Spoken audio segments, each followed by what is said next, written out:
this script actually started when you were 16 years old, right? Yes. How did it go from a book to screenplay? Oh, well, it was a screenplay first, because screenplays are easier to write than novels. And it became a film long before the idea of turning it into a novel ever came to me. How did you actually get involved in the film, and did you know Chris had actually written a screenplay for this?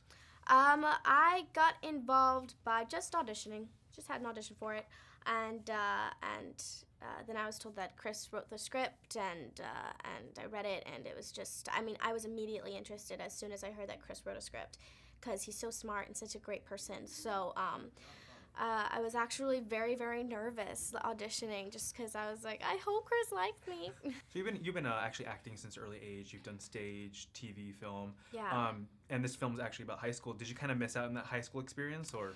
No, I still went to high school. I went to prom, I had a graduation, I did all the normal stuff, only I went to a performing arts school, so it wasn't that normal. At times it was definitely hard. I definitely remember when I was doing Grey Gardens, I mean, it was 8 shows a week, and on top of your junior year with SATs and boyfriends and friends and drama and all of that kind of stuff that comes with high school. Was it semi-autobiographical? Because I heard that some of the stuff actually did happen to you, right? Yes, semi-autobiographical. I had a very different family, and I was personally very different in high school, but I was president of the Writers Club.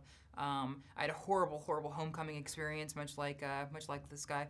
Overall, it is very different. So you have a great cast. You have Allison Janney, you have Dermot Mulrooney, Christina Hendricks, Rebel Wilson. I mean, was it surreal to kind of see these people, mouth your words?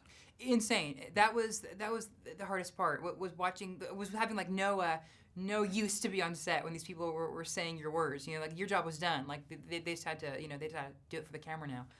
But I couldn't believe it. I couldn't believe that I had written what was in what they were saying. It was crazy. Now I enjoy the characters that you actually wrote in this screenplay. I mean, which one was actually your favorite to write, and why? Ooh, I loved writing for Cheryl. I really Your mom, right? Yeah, my mom. I loved writing for Carson and his mom, because I felt like they were just on different planets. Like he was just stuck in the future and she was stuck in the past, and I loved that when they go at it together. I think that was my favorite thing, like the dinner scene. I mean, what I enjoyed about it too is actually she was very abusive to you verbally, but at the same time too, it's like you kind of.